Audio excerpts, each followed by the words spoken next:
Lección 14 de las claves del cambio. 4.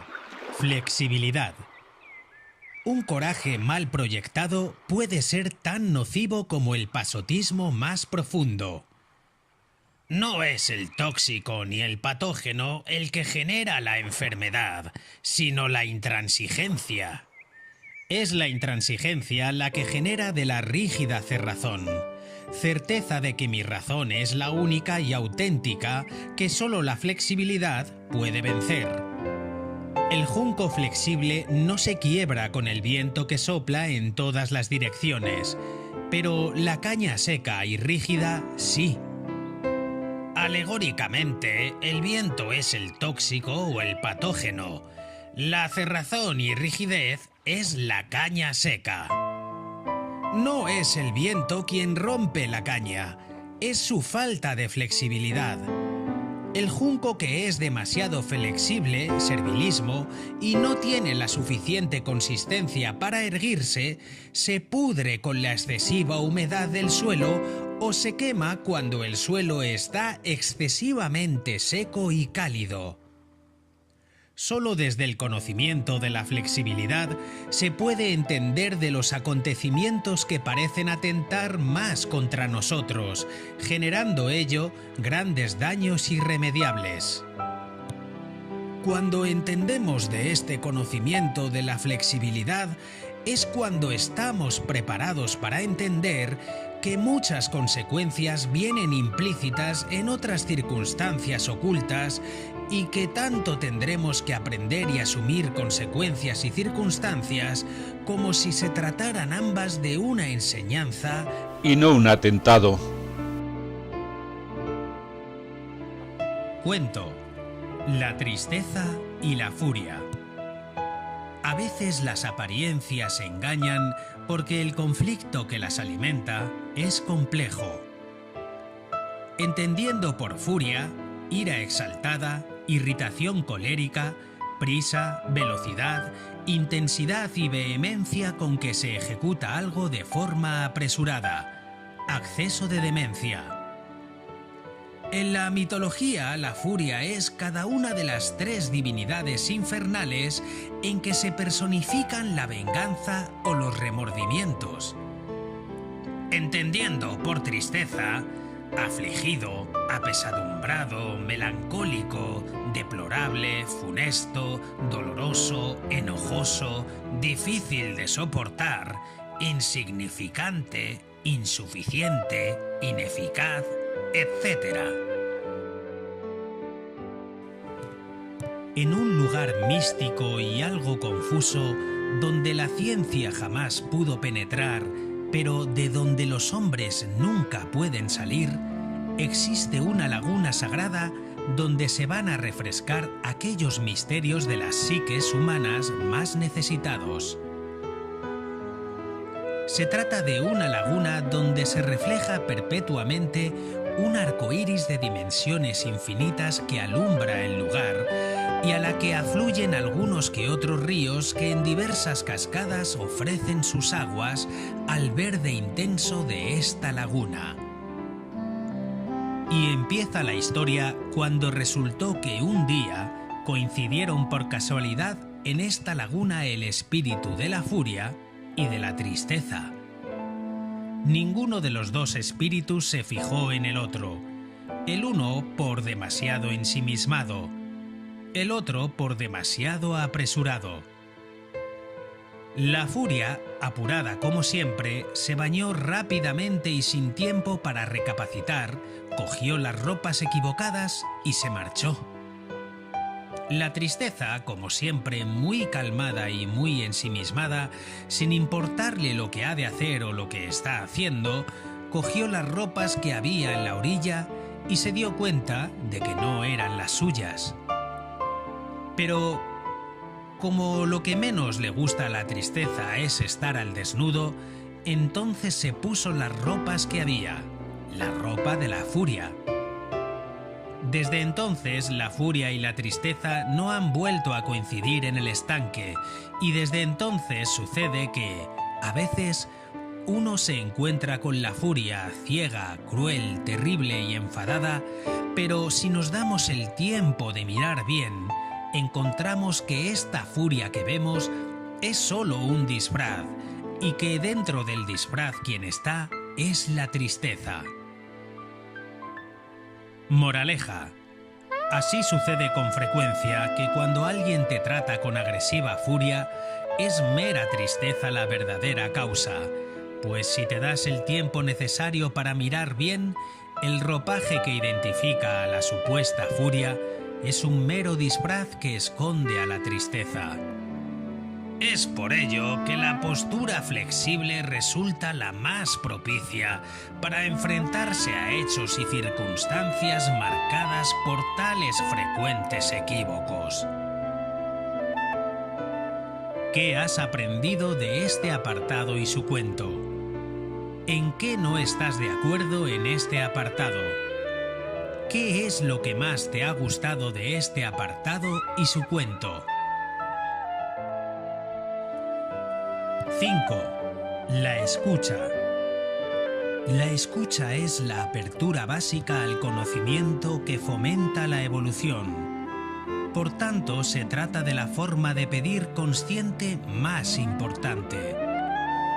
Como Jesús dijo a sus discípulos, Mateo 7:12, pedid y se os dará. Pero el arte de pedir es bastante complejo, pues en la mayoría de las ocasiones se confunde con el exigir, que es lo opuesto. Tanto la escucha como el pedir consciente resultan muy complejos, aunque aparentemente parezcan sencillos. No es lo mismo oír que escuchar, ni mirar que observar. El oír o mirar no conllevan intención, voluntad ni consciencia. El escuchar y observar, sí. El escuchar se ha de hacer desde el corazón, desde el subconsciente o parte magnética. El oír desde el cerebro, desde el consciente o parte lineal. Y como ya dijimos, el consciente puede hacer solo una cosa a la vez, mientras que el subconsciente puede hacer 11 millones. Por ello, en los temas complejos ha de intervenir el subconsciente, corazón. Si no sabes o no quieres o no estás aún preparado para escuchar, entonces no estás preparado para aprender. Y aquel que no está preparado para aprender, no está preparado para evolucionar. Se alude en la Biblia: aquellos que no sepan escuchar la palabra de Dios, leyes cósmicas o leyes universales, no se salvarán. No se trata ello de una venganza divina por una ofensa contra Dios provocada por una indiferencia o desprecio, sino del gran impedimento que supone el manejar un ordenador sin conocer cómo funciona el programa que se necesita utilizar. A nadie se le ocurre pilotar un helicóptero sin ni siquiera saber para qué sirve cada uno de sus mandos y sin antes hacer prácticas, pues te juegas la vida. Pues a eso es a lo que se refiere escuchar la palabra de Dios, a conocer todas las normas para evolucionar y solucionar esos traumas que terminarán somatizándose en el cuerpo. Cuento. Rituales perdidos. Desde la antigüedad, los grandes maestros han conocido los símbolos y los rituales para acercarse hacia la espiritualidad. Todas las religiones utilizan sus símbolos y rituales con las mismas finalidades. Vendrell no era solo un gran maestro, también tenía el corazón abierto a los demás, pues su capacidad para escuchar era ejemplar. Fue tal vez por ello que Dios le concediera estos dones tan preciados. Cuando el gran maestro Vendrell ayudaba a otra persona, utilizaba un método muy especial donde los símbolos y rituales que empleaba eran considerados tan sagrados que nadie más que él los conocía. Nunca nadie se atrevió a pedir a Vendrell que le transmitiera de su conocimiento, y nunca Vendrell encontró un discípulo preparado para recibirlos. Bien es sabido que para un maestro su deseo más ferviente es encontrar al discípulo preparado para escuchar y recibir así de su sabiduría.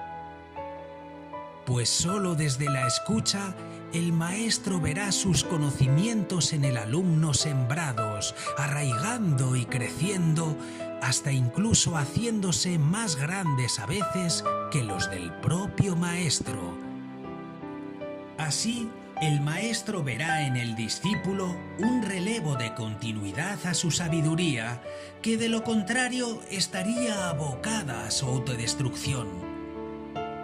Y se cuenta que Vendrell era capaz de responder las complejas preguntas sobre los temas más trascendentes de quienes se lo requerían. Y que con esas respuestas la persona podía dar un cambio a su vida siempre que estuviera preparada para escuchar a Vendrell. Se había fomentado así la costumbre de que cuando una persona sentía bloqueada su vida y no encontraba camino por donde seguir, entonces visitaba a Vendrell con toda la devoción y el respeto que se merecía, y entonces así la persona recibía de las soluciones a sus conflictos. Y resulta que los años fueron pasando y con ellos fueron cambiando las costumbres y las formas. Así, los símbolos y rituales de Vendrell se perdieron en el tiempo y el espacio sin que ningún discípulo los recogiese.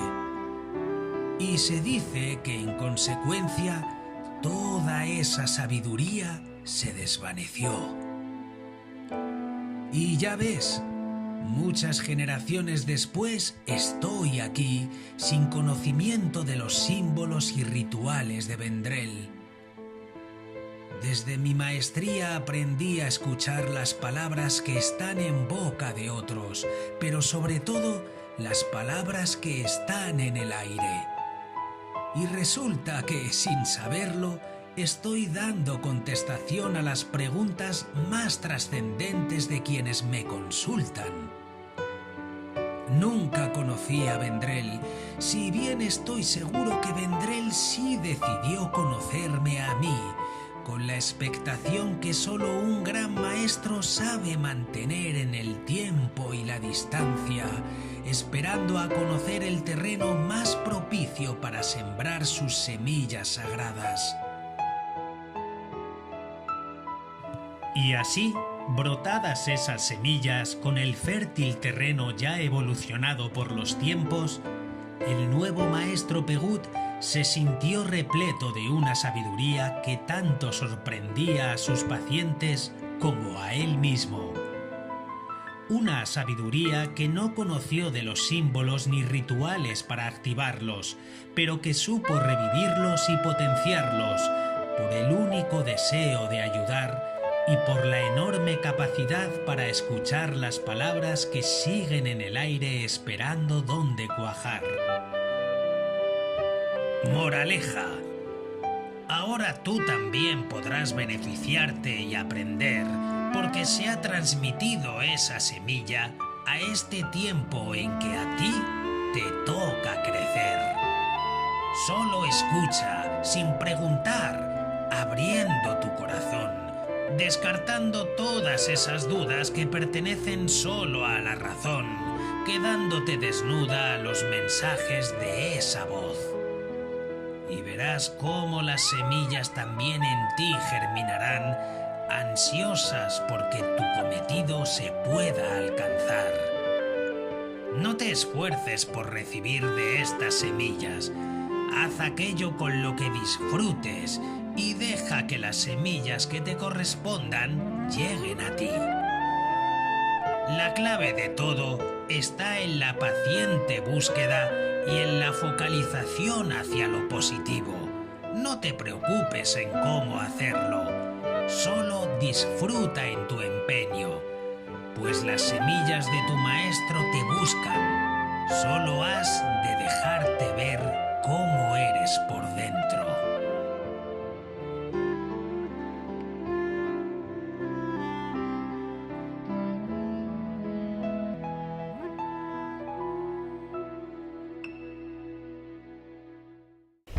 Golpe a golpe sobre el yunque que arranca ignorancias, forjando sueños transformados en realidades que rompen limitantes.